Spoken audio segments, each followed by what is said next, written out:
நாடி நீ வேங்கடவர்க்கென்ன விதி என்ன இம்மாற்றம் நாங்கடவா வண்ணமே நல்கு. ஸ்மத்கை விஷ்ணு சித்தாரிய மனோநந்தனஹேதவே. வசுதேவர் பிள்ளையான கண்ணபிரான் ஸ்ரீ எம்பெருமான் என்கிற தருச்சாய், அந்த எம்பெருமான் அவனே ஒரு பெரிய ஒரு மரமாக இருக்கிறான். ஒரு சாய், பெரிய மரம், விரிந்த மரமாக இருக்கிறான். அந்த மரத்தினுடைய நிழல் தருச்சாயை, அதனுடைய நிழல் அது எப்படி இருக்கிறது என்றால் நாதிசீதா நகர்மதா, ரொம்ப அதிசீதம், ரொம்ப உஷ்ணம் கிடையாது, ரொம்ப குளிர் கிடையாது, அதே சமயத்திலே ரொம்ப உஷ்ணமும் கிடையாது. சீதமும் உஷ்ணமும் சமமாக இருக்கிறது, குளிரும் வெப்பமும் சமமாக இருக்கிறது. இந்த மரம் எப்படி இருக்கிறது என்றால் முதல்லயே சொல்லிட்டார், வாசுதேவா. வாசுதேவான்றதுக்கு என்ன அர்த்தம்? எல்லா இடத்திலேயும் வியாபித்திருக்கக்கூடியவன் என்றும் ஒரு அர்த்தம் உண்டு. எல்லா இடத்திலேயும் நிறைந்திருக்கக்கூடியவன், அப்படிப்பட்டவன். அந்த மரமே எல்லா இடத்திலேயும் இருக்கிறது. அப்படிப்பட்ட மரமானது நரகாங்கார சமணி, நரகம் என்று சொல்லக்கூடிய அந்த நெருப்பை கிட்ட வரவிடாமல் தவிர்க்கிறது. அதுதான் அந்த மரத்தினுடைய சாயையினுடைய பெருமை. அதிலே ஒதுங்கினவர்கள், அந்த நிழலிலே ஒதுங்கினவர்கள் நரகத்துக்கு செல்ல மாட்டார்கள். அதனாலே நரகமாகிற அக்னியை போக்குகிறது.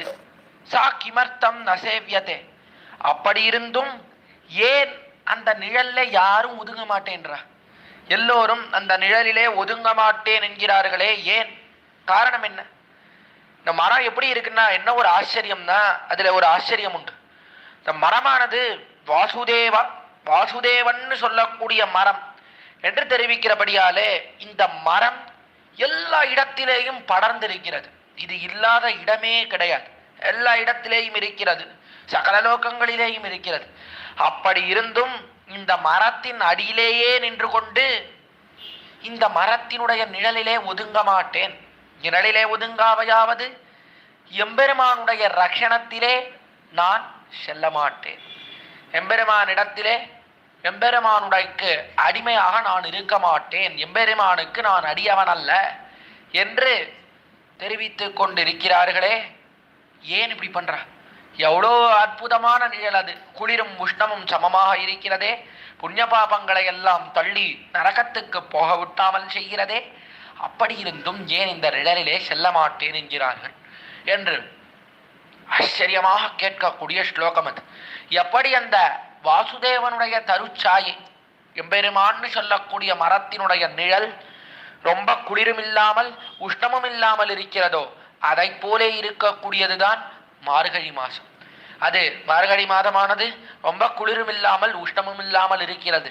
அதன் காரணமாகவே இந்த மார்கழி மாதத்தை கொண்டாடினாள் ஆண்டாள். முதல் பாசுரத்திலே மார்கழி திங்கள் மதி நிறைந்த நன்னாளோல், கிருஷ்ணனை அனுபவிப்பதற்கு ஹேதுவாக குளிரும் இல்லாமல் உஷ்ணமும் இல்லாமல் இருக்கும் ஒரு மாதம் வந்து நேர்பட்டதே என்று ஆச்சரியப்பட்டு அந்த நாளை கொண்டாடினாள் ஆண்டாள். நாளை கொண்டாடின ஆண்டாள் பிற்பாடு அந்த ஊரிலே இருக்கக்கூடிய பெண்கள் செல்வ சிறுமீர்கள் என்று பெண்களை எல்லாம் அழைத்தாள். இதற்காக நீராட போதுவீர் என்று. நீராட்டம் எம்பெருமானோடே கூடுவது, அதுதான் பிராப்யம், அடைய தகுந்தது, அதுதான் பலன். எது பலன்? ஆண்டாள் விடத்திலே தெரிவிப்பதற்கு என்ன பலன் என்றால் எம்பெருமானோடே சேருவதல்லவோ பலன். அதை ஆசைப்பட்டல்லவா திருப்பாவையே பாடுகிறாள் ஆண்டாள். முதல் நாளே தெரிவித்தேன். அதனாலே நீராட்டம் என்பதுதான் பலன். அந்த பலனை முதல் பாதியிலே தெரிவித்தாள். சீர்மல்குமாய்ப்பாடி செல்வ சிறுமீர்கள் என்னும் பரியந்தமாக பலத்தை தெரிவித்தாள். பகவத் கைங்கரியமே பலன். எம்பெருமானோடு கூடுவது நீராட்டம், அதுதான் பலன். அப்படிப்பட்ட கூடுவதை ஆபரணமாக உடைய பெண்கள், அதையே செல்வமாக உடைய பெண்கள், எம்பெருமானுடைய குணங்கள் மலிந்திருக்கும் ஆய்ப்பாடியிலே இருக்கும் பெண்கள் என்று அழைத்தாள் ஆண்டாள்.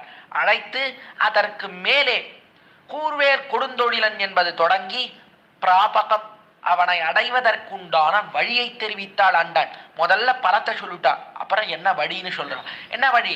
நந்தகோபன் யசோதை இவர்களை புருஷகாரமாக கொள்ள வேண்டும், கொண்டு கார்மேனி செங்கன் என்று மிகுந்த அழகோடே கூடியிருக்கக்கூடிய நாராயணன் அவனே நமக்கே பறை தருவன். அவன் ஒருவனே அவனை அடைவதற்குண்டான வழி, வேறு யாருமே வழி கிடையாது, அவன் ஒருத்தன் தான் வழி என்று நாராயணனே தருவான் என்பதிலே ஊற்றத்தோடே தெரிவித்தாள். அதை அறுதியிட்டாள். அதுவும் எப்படி தருவான் என்றால் பாரோர் புகழ படிந்து தருவன் என்று நாம் எப்படி கட்டளையிடுகிறோமோ, நாம் கீறின கொட்டுக்கு உள்ளே இருந்து நமக்கு பறையை தருவன். அதை பார்த்து பாரிலே இருக்கக்கூடியவர்கள் புகழ்வர்கள் என்று ஆச்சரியமாக பாடி பிராப்பிய பிராபக சங்கிரகத்தை வெளியிட்டால் முதல் பாசுரத்திலே.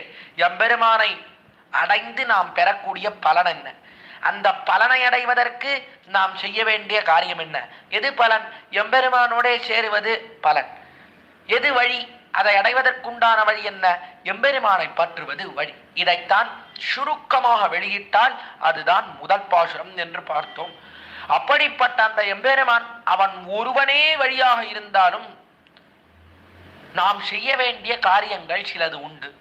நாம் என்ன செய்ய வேண்டும், என்ன செய்யக்கூடாது என்பதை தெரிவிக்கிறேன் என்று தொடங்குகிறாள் இரண்டாவது பாசுரத்திலே. இப்ப நோன்புன்னு வேற சொல்லியிருக்கேன். இந்த நோன்பிற்கு என்ன செய்ய வேண்டும், என்ன செய்யக்கூடாது அதை தெரிவிக்கிறேன் என்று ஆண்டாள் கிருத்திய விவேகம் பண்ணக்கூடிய பாசுரம். கிருத்தியம் செய்ய வேண்டியது எது, அகிருத்தியம் செய்ய வேண்டாதது என்று எது என்று தெரிவிக்கக்கூடிய ஆச்சரியமான பாசுரம். அதுதான் இரண்டாவது பாசுரம். பாசுரத்தை அனுபவித்து அதனுடைய அர்த்தத்தை அனுபவிப்போம். வையத்து வாழ்வீர்கள் நாமும் நம் பாவைக்கு செய்யும் கிரிசகள் கேளீரோ, பார்க்கடலுள் வையத்து இன்ன பரமன் அடிபாடி நெய்யுண்ணோம் பாலுண்ணோம் நாற்காலே நீராடி பையிட்டெழுதோம் மலரிட்டு நாமுடியோம் செய்யாதன செய்யோம் தி குரலை சென்னோதோம் ஐயமும் திச்சையும் ஆந்தரையும் கைகாட்டி உய்யுமாறெண்ணி முகந்து ஏலோரெம்பாவாய்.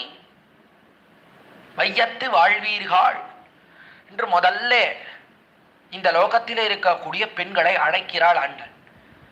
ஆண்டாள் அவளுக்கு எப்படிப்பட்ட பெருமைனா, முதல் பாசுரம் கீழ்ப்பாசுரத்திலே போதுவீர் போதுமினோ அப்படின்னு அழைத்தாள். ஆண்டாளுக்கு ஒரு ஏற்றம். அவளுடைய ஆண்டாளினுடைய தகப்பனாருக்கு இல்லாத பெருமை ஆண்டாளுக்கு வந்து சேர்ந்தது. ஏன் இவர் தகப்பனார் பெரியாழ்வார், அவருக்கு என்ன பெருமை இல்லை? பெரியாழ்வார் ரொம்ப சமப்பட வேண்டியிருந்தது. முதல் பாசுரம் தொடங்கி ஓடாட்பட்டு நெண்ணீர் உள்ளீரேல் வந்து மண்ணும் மனம் கொள்வேன், கூடாட்பட்டு நெண்ணீர்களை எங்கள் குடுவினில் பூதலோட்டோம் என்றெல்லாம் கூப்பிட்டு அழைக்க தொடங்கினார். உள்ளீரேல் யாராவது இருக்கீங்களா அப்படின்னு அழைத்தார். அதற்கு மேலே 7 இடத்தில் இடுவதன் முன்னம் வந்து எங்கள் குழாம் புகுந்து என்று ஐஸ்வர்யார்த்திகள் என்ன, கைவல்யார்த்திகள் என்ன, இவர்களை எல்லாம் ஐஸ்வர்யத்தை ஆசைப்படக்கூடியவர்கள், கைவல்யம் என்று சொல்லக்கூடிய ஒரு மோட்சம் அதை ஆசைப்படக்கூடியவர்கள், இவர்களை எல்லாம் அழைத்து அழைத்து அழைத்து பல்லாண்டு பாட வாருங்கோள் வாருங்கோள் வாருங்கோள்னு கஷ்டப்பட்டு 3 பாசுரம் அழைத்தார். அழைத்த பிற்பாடுதான் அவர்கள் எல்லோரும் வந்தார்கள் இவருடைய தாப்பனார் விஷயத்தில்.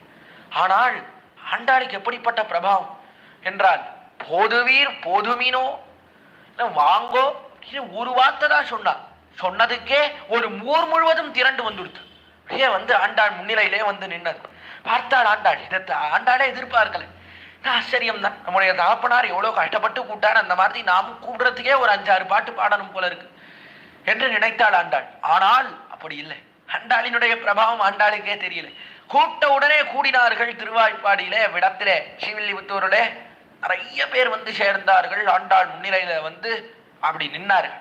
நின்னவாறே என்ன ஆச்சரியம், வையத்து வாழ்வீர்கள், நீங்கள் தான் இந்த வையத்திலே வாழக்கூடியவர்கள். வையத்திலே வாழ்ச்சி என்றால் யாருக்கு தெரியுமா? உங்களுக்குத்தான் வாழ்ச்சி என்று தெரிவிக்கிறார். ஏன் வையத்துல அப்ப மற்ற பேர்லாம் வாழலையா? இந்த வையத்திலே வாழ்வதே மிகவும் கஷ்டமாக இருக்கக்கூடியது. ஏன்னா இந்த வையத்திலே, இந்த ஜகத்திலே, இந்த லோகத்திலே எங்கு பார்த்தாலும் ஒரே இம்சை. அதை வேறு யாரும் சொல்ல வேண்டாம். கிருஷ்ணன் கண்ணபிரான் அவனே கீதையிலே தெரிவிக்கிறான். தியாயதோ விஷயான் பும்சஹா சங்கஸ்தேஷு உபஜாயதே சங்காத் சஞ்சாயதே காமஹா காமாத் க்ரோதோ விஜாயதே क्रोधात् भवति सम्मोहः सम्मोहात् स्मृति विभ्रमः स्मृति भ्रंशात् बुद्धिनाशः बुद्धिनाशात् प्रणश्यति. கண்ணபிரான் தெரிவிக்கக்கூடிய வார்த்தை. தியாயதோ விஷயான் பும்சஹ, இந்த லோகத்திலே இருக்கக்கூடிய ஒரு மனிதரானவன் தியானிக்கிறான். ஏதோ ஒரு விஷயத்தை பத்தி யோசிக்கிறான். யோசித்தவாறே அந்த விஷயத்தை பத்தி தெரிந்து கொள்ள வேண்டும்னு ஆசை ஏற்படுறது. பிற்பாடு அந்த விஷயத்தை அடைய வேண்டும் என்கிற ஆசை ஏற்படுறது. உதாரணத்துக்கு ஒரு செல்போன் வச்சுக்கோ. செல்போனை பத்தி யோசிக்கிறான். பிற்பாடு அந்த செல்போனை பத்தி அந்த செல்போன்ல என்னெல்லாம் இருக்கு எல்லாத்தையும் தெரிஞ்சுக்கிறான். தெரிந்த பிற்பாடு அந்த செல்போன் அதை அடைந்தே ஆக வேண்டும் என்று நினைக்கிறான். சஞ்சாயத்தே காமஹ காமாது குரோதோ விஜாயத்தே. அந்த விஷயம் கிடைக்கலன்னு உடனே கோபம் வருது. செல்போன் யாரும் வாங்கி தரலன்னு உடனே ரொம்ப கோபம் ஏற்படுகிறது. குரோதாத் பவதி சம்மோகா. கோபம் அதிகமான உடனே அதன் மேலே ரொம்ப பிரீத்தி. அந்த செல்போனை வாங்கி ஆகணும் தான், யார் என்ன சொன்னாலும் பரவாயில்ல, எப்படியாவது வாங்கி ஆக வேண்டும் என்று அதனாலே ரொம்ப மோகம். அதனிடத்துல இருக்கக்கூடிய மோகமானது, அதனிடத்துல இருக்கக்கூடிய ஆசையானது அதிகரிச்சுட்டே போடுது. அது உடனே என்ன ஆகுதுன்னா சம்மோக ஸ்மிருதி விப்ரம. ஸ்மிருதியிலே ஒரு விப்ரமை, ஒரு பிரமை ஏற்படுகிறது, ஒரு கலக்கம். மூளையே அப்படியே மழுங்கி போடுறது. ஃபோன் ஃபோன் ஃபோன் ஃபோன் அதுலேயே பைத்தியமா இருக்கிறேன். கடைசியிலே ஸ்மிருதி பிரம்சாத் புத்திநாசகா. கடைசியிலே மூளையெல்லாம் கலங்கி போய் பைத்தியமாயிடும். புத்திநாசாத் பிரணஷ்யதி. கடைசியில பைத்தியமாய் கடைசியிலே உயிரை விடுகிறான். ஒரு பொருளுக்கா ஒரு பொருளின் மேலே இருக்கக்கூடிய ஆசையினாலே உயிரே விட்டு விடுகிறான். அப்படிப்பட்ட லோகம்தான், அவ்வளோ கொடுமையாக இருக்கக்கூடிய லோகம். இதர விஷயத்திலே ஆசையை வைத்து வைத்து இதர விஷயத்தையே நினைத்து கொண்டு எல்லோரும் கஷ்டப்படக்கூடிய லோகம் இந்த லோகம். அதனால இந்த லோகத்துல எம்பெருமானை நினைக்கணும்னு யோசிக்கக்கூடியவர்கள் அவர்களெல்லாம் இருக்கவே முடியாது. அவர்கள் இருப்பதே மிகவும் அரிதாக இருக்கக்கூடிய லோகம். பெருமானையே நினைக்கக்கூடியவர்கள் அவர்கள் இருக்கிறதுக்கு எவ்வளவு கஷ்டப்படுறா. யார்? ஆழ்வார்கள். எம்பெருமானையே நினைக்கணும்னு நினைக்கிறார். ஆனா அவர்களை இருக்க ஒட்டேன் என்கிறது இந்த லோகத்தினுடைய சுவாவமானது. அப்படிப்பட்ட கொடூரமானது இந்த லோகம். ஆழ்வார் அவர் எப்படி இருக்கார்? இந்த லோகத்துல அவரால் இருக்க முடியவில்லை. ஆவிதிகை காய்வன் குமைக்கும் சித்தின்பம் பாவியேனை பழனி காட்டி படுப்பாயோ தாவி வையங்கொண்ட தடந்தாமரகற்கே கூவிக்கொள்ளும் காலம் இன்னம் குறுகாதோகோ. பெருமானே, கூவிக்கொள்ளும் காலம் இன்னும் குறுகாதா? இந்த லோகத்திலிருந்து என்னை மேலே மேல் லோகத்துக்கு கூட்டிக் கொண்டு செல்ல மாட்டாயா? எப்படி இருக்கிறது இந்த லோகம்? எவ்வளவு சகிக்க முடியாமல் இருக்கிறது. அப்படிப்பட்ட இந்த லோகத்திலிருந்து என்னை பரமபதத்துக்கு அழைத்து செல்ல மாட்டேன் என்கிறாய் என்று ஆழ்வார் கதறுகிறார். அவருக்கு எப்படி இருக்குன்னா இந்த லோகம் அசுனமா முடியுமா போலே திருஷ்டாந்தம் காட்டினார் ஸ்ரீ நம்பிள்ளை என்கிற மகாச்சாரி. அசுனம் என்று ஒரு பறவை. இந்த பறவையானது அதனுடைய சுபாவம் என்ன? அதிவேகமாக பறக்கக்கூடியது. அசுனம்ன்ற பறவை இருக்கு, ரொம்ப வேகமா பறக்கும். எவ்வளவு வேகமா பறக்கும்னா, ஒரு வேடன் அவன் அம்பாலே அடித்தால் அம்பு இருக்க அதுவே ரொம்ப வேகமா போகக்கூடியது. அந்த அம்பாலேயும் இந்த பறவையை அடித்து வீழ்த்த முடியாது, அவ்வளோ வேகமா பறக்கும். அப்படிப்பட்ட அந்த பறவை அதனுடைய மாம்சம் இருக்கே ரொம்ப போக்கியமா இருக்கும். வேடர்கள் அவர்கள் எல்லாம் அந்த மாம்சத்தை புஜிக்க வேண்டும்னு ஆசைப்படும்படியா இருக்கும். ரொம்ப சுவையாக இருக்கும் அந்த அசுனம் என்கிற பறவையினுடைய மாம்சம். ஆனா வேடர்களால் இதை வேட்டையாடவே முடியாது. எவ்வளோ வேட்டையாடணும்னு நினைச்சாலும் ரொம்ப வேகமா பறந்துடும். அதிவேகமாக பறந்து சென்று விடும் அந்த அசுனமாகிற பறவை. அதனால அந்த வேடர்கள் என்ன பண்ணுவார்கள்னா, அந்த அசுனம்ன்ற பறவை இருக்கே அதற்கு ஒரு சுபாவம் உண்டு. என்ன என்றால், அந்த அசுனமானது நல்ல இசை இருக்கிறது, நல்ல அருமையான இசை. இந்த இசைக்கருவிகள் அதையெல்லாம் வைத்து இசைத்தால் நல்ல கர்நாடிக் மியூசிக் என்று தெரிவிக்கிறார்களே, காதுக்கு இனிமையாக இருக்கக்கூடிய இசை. அந்த இசையின் மீது அந்த அசுனத்துக்கு ரொம்ப இஷ்டம். அதனால யாராவது ஒருத்தர்கள் இந்த லோகத்திலே நன்னா இசை நன்னா வாசிக்கக்கூடியவர்கள், நல்ல மேடம் என்ன, நன்னா வாத்தியம் என்ன, நன்னா நாதஸ்வரம் என்ன, காதுக்கு இனிமையாக வாசித்தால் அந்த அசுனம் அந்த மரத்தின் மேலே உட்கார்ந்து கொள்ளும். எங்கே வாசிக்கிறார்களோ அது மேலே உட்கார்ந்துன்னு கேட்டுட்டே இருக்கும். அதனால வேடர்கள் அந்த வாத்தியக்காரர்களை எல்லாம் கூப்பிடுவார். கூட்டு நன்னா வாசிக்க சொல்லுவா, அருமையான கர்நாடிக் மியூசிக் வாசிக்க சொல்லுவா. ரொம்ப நன்னா வாசிப்பவர்கள் அவர்களும். இந்த அசுனம்ன்ற பறவை மரத்தின் மேலே அமர்ந்துட்டே இருக்கும். அமர்ந்துட்டு அது ஆனந்தமா கேட்டு இருக்கும் அந்த அசுனன்ற பறவை.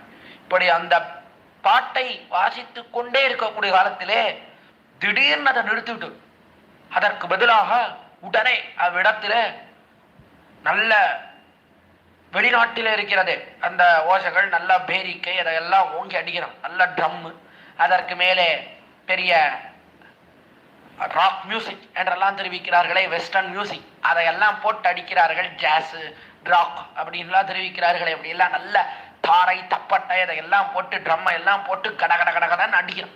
அதற்கு நடுவில் அந்த கர்நாடிக் மியூசிக்கை நிறுத்திவிட்டு ட்ரம்மை போட்டு வேகமாக அடித்தா என்ன அப்படின்னா அந்த அசுனத்துக்கு தன்னடையே உயிர் போடும். பாட்டு ரொம்ப பிடிக்கும்.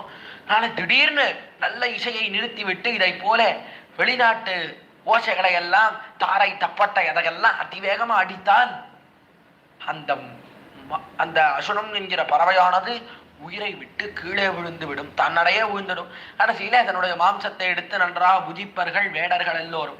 அது வேடர்கள் செய்யக்கூடிய காரியம். அதை போல இருக்கிறது ஞானிகளுக்கு இந்த லோகம். இந்த லோகம் எப்படி இருக்குன்னா, ஞானிகளுக்கு நல்ல பகவத் விஷயத்தை அனுபவிச்சுட்டே இருக்காங்க. அனுபவிச்சுட்டே இருக்கும்போது திடீர்னு நடுவில் ஏதோ ஒரு இதர விஷயம் வருது. லோகத்துல இதர விஷயம் இருக்கே, அதை தவிர்க்கவே முடியாது. எல்லோருக்கும் நடுவில் அப்படி இதர விஷயம் வந்து கொடுமைப்படுத்துகிறது. இதை பார், பார்னு தெரிவிக்கிறது. இதர விஷயமானது கண்ணானது பார்க்கக்கூடாததை பார்னு சொல்றது, காது கேட்கக்கூடாததை கேள்னு சொல்றது. இப்படி ஒவ்வொரு இந்திரியங்கள், செவி, வாய், கண், மூக்கு, உடல், இந்த ஐந்தும் ஒவ்வொன்றும் ஒவ்வொரு பக்கம் பிடித்து இழுக்கிறது. இழுத்தவாறு அது எப்படி இருக்குன்னா, பகவத் விஷயத்தை அனுபவிக்கும் போது இப்படி பிடித்து இழுப்பது அது நல்ல இசை. அதை கேட்கக்கூடிய அசுனம் அதற்கு நடுவிலே தாரத்தப்பட்டை போட்டு அடித்தால் அசுனம் எப்படி உயிரை விட்டுடுறதும், அதை போல இந்த ஞானிகள் எம்பெருமானை அனுபவிக்கும் போது நடுவிலே இந்த தாரத்தப்பட்டை இதையெல்லாம் போட்டு அடித்தால் இவர்களுக்கு உயிரே போகும்படியாக இருக்கிறது. அப்படிப்பட்ட லோகம். ஞானிகள் எம்பெருமானிடத்திலே பக்தி செய்யணும்னு நினைப்பவர்கள், அவர்கள் இருக்க முடியாத உலகம். அவர்களாலே இருக்கவே முடியல, அவர்களாலே சகிக்க முடியாத லோகமாக இருக்கிறது. அது இந்த லோகத்தினுடைய சுபாவம்.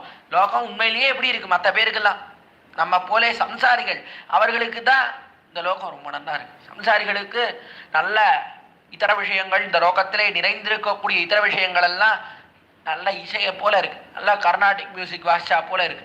நடுவிலே எம்பெருமான் விஷயம், பகவத் விஷயம் அதை கொண்டு வந்து காட்டினா ஐயோ என்னடா அது தாரத்தப்பட்டை போட்டு அடிக்கிற மாதிரி இருக்கு. நல்ல இதர விஷயத்தை பார்த்துட்டு இருக்கும் போது நடுவில் எம்பெருமான் விஷயம் வந்தா நமக்கு உயிரே போயிடும்படியா இருக்கு. அப்படி இருக்கிறது இந்த லோகத்திலே சம்சாரிகள்.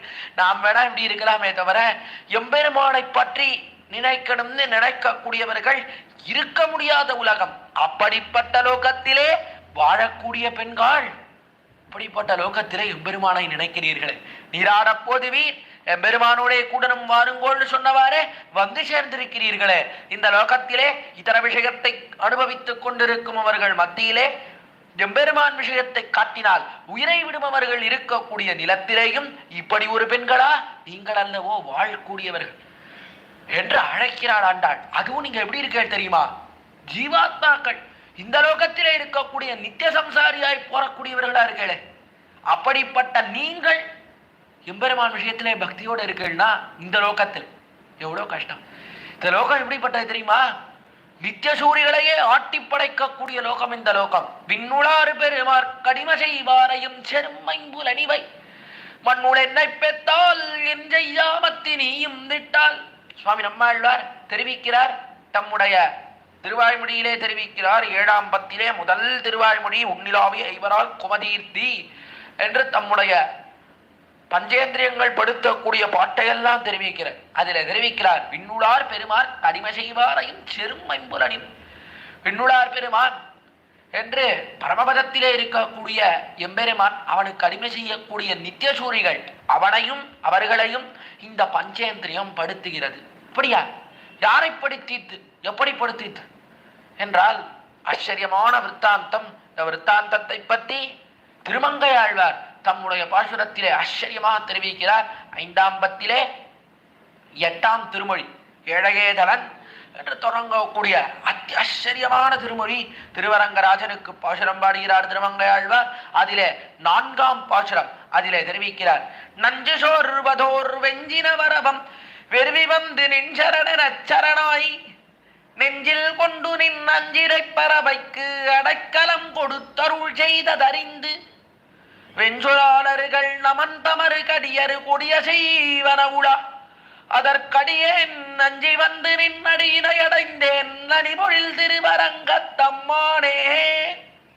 ஆச்சரியமான பாசம். ஆச்சரியமா அதற்கு வியாக்கியானம் செய்து காட்டியிருக்கிறார். அவ்விடத்திலே வியாக்கியான சக்கரவர்த்தியான பெரியவாச்சான் பிள்ளை இந்த 10 பாசுரங்களுக்குமே அத்தியாச்சரியமான வியாக்கியானத்தை இட்டு காட்டியிருக்கிறார்.